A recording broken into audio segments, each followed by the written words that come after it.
Josué, chapitre 22. Alors Josué appela les Rubénites, les Gadites et la demi-tribu de Manassé. Il leur dit, Vous avez observé tout ce que vous a prescrit Moïse, serviteur de l'Éternel, et vous avez obéi à ma voix dans tout ce que je vous ai ordonné. Vous n'avez point abandonné vos frères, depuis un long espace de temps jusqu'à ce jour, et vous avez gardé les ordres, les commandements de l'Éternel, votre Dieu. Maintenant que l'Éternel, votre Dieu, a accordé du repos à vos frères, comme il le leur avait dit, retournez et allez vers vos tentes, dans le pays qui vous appartient, et que Moïse, serviteur de l'Éternel, vous a donné de l'autre côté du Jourdain. Ayez soin seulement d'observer et de mettre en pratique les ordonnances et les lois que vous a prescrites Moïse, serviteur de l'Éternel. Aimez l'Éternel, votre Dieu, marchez dans toutes ses voies, gardez ses commandements, attachez-vous à lui, et servez-le de tout votre cœur et de toute votre âme. Et Josué les bénit et les renvoya, et ils s'en allèrent vers leurs tentes. Moïse avait donné à une moitié de la tribu de Manassé un héritage en Basan, et Josué donna à l'autre moitié un héritage auprès de ses frères en deçà du Jourdain, à l'Occident.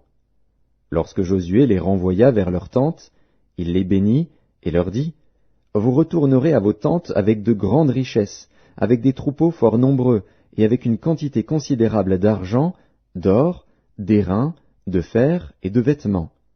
Partagez avec vos frères le butin de vos ennemis. Les fils de Ruben, les fils de Gad, et la demi-tribu de Manassé s'en retournèrent, après avoir quitté les enfants d'Israël à Silo, dans le pays de Canaan, pour aller dans le pays de Galaad, qui était leur propriété et où ils s'étaient établis comme l'Éternel l'avait ordonné par Moïse. Quand ils furent arrivés au district du Jourdain qui appartiennent au pays de Canaan, les fils de Ruben, les fils de Gad et la demi-tribu de Manassé y bâtirent un autel sur le Jourdain, un autel dont la grandeur frappait les regards. Les enfants d'Israël apprirent que l'on disait, Voici, les fils de Ruben, les fils de Gad et la demi-tribu de Manassé ont bâti un autel en face du pays de Canaan, dans les districts du Jourdain, du côté des enfants d'Israël. Lorsque les enfants d'Israël eurent appris cela, toute l'assemblée des enfants d'Israël se réunit à Silo pour monter contre eux et leur faire la guerre.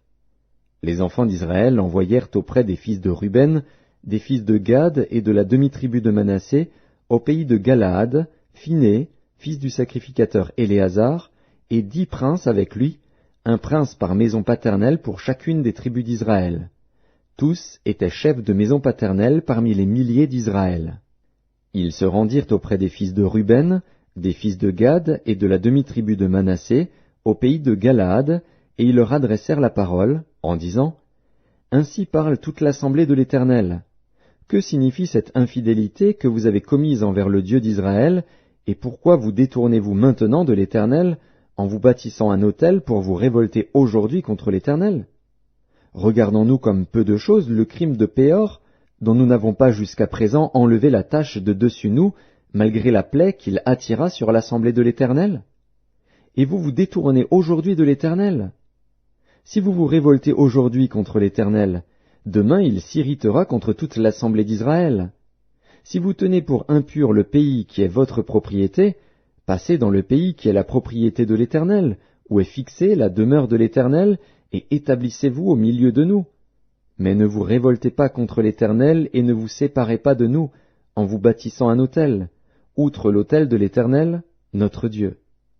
Akan, fils de Zérak, ne commit-il pas une infidélité au sujet des choses dévouées par interdit, et la colère de l'Éternel ne s'enflamma-t-elle pas contre toute l'assemblée d'Israël? Il ne fut pas le seul qui périt à cause de son crime. Les fils de Ruben, les fils de Gad et la demi-tribu de Manassé répondirent ainsi au chef des milliers d'Israël. Dieu, Dieu, l'Éternel, Dieu, Dieu, l'Éternel le sait, et Israël le saura. Si c'est par rébellion et par infidélité envers l'Éternel, ne viens point à notre aide en ce jour.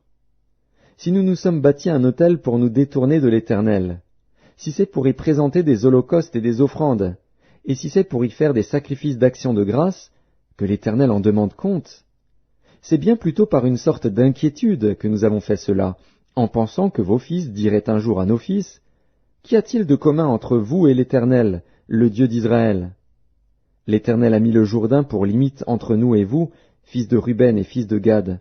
Vous n'avez point de part à l'Éternel. Et vos fils seraient ainsi cause que nos fils cesseraient de craindre l'Éternel. C'est pourquoi nous avons dit, bâtissons-nous donc un autel, non pour des holocaustes et pour des sacrifices, mais comme un témoin entre nous et vous, entre nos descendants et les vôtres, que nous voulons servir l'Éternel devant sa face par nos holocaustes et par nos sacrifices d'expiation et d'action de grâce, afin que vos fils ne disent pas un jour à nos fils, vous n'avez point de part à l'Éternel. Nous avons dit, s'ils tiennent dans l'avenir ce langage à nous ou à nos descendants, nous répondrons, voyez la forme de l'autel de l'Éternel, qu'ont fait nos pères, non pour des holocaustes et pour des sacrifices, mais comme témoins entre nous et vous. Loin de nous la pensée de nous révolter contre l'Éternel et de nous détourner aujourd'hui de l'Éternel, en bâtissant un autel pour des holocaustes, pour des offrandes et pour des sacrifices, outre l'autel de l'Éternel, notre Dieu, qui est devant sa demeure.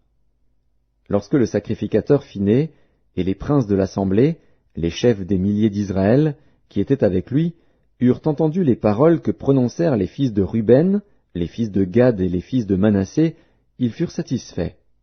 Et Phiné, fils du sacrificateur Éléazar, dit aux fils de Ruben, aux fils de Gad et aux fils de Manassé, nous reconnaissons maintenant que l'Éternel est au milieu de nous, puisque vous n'avez point commis cette infidélité contre l'Éternel.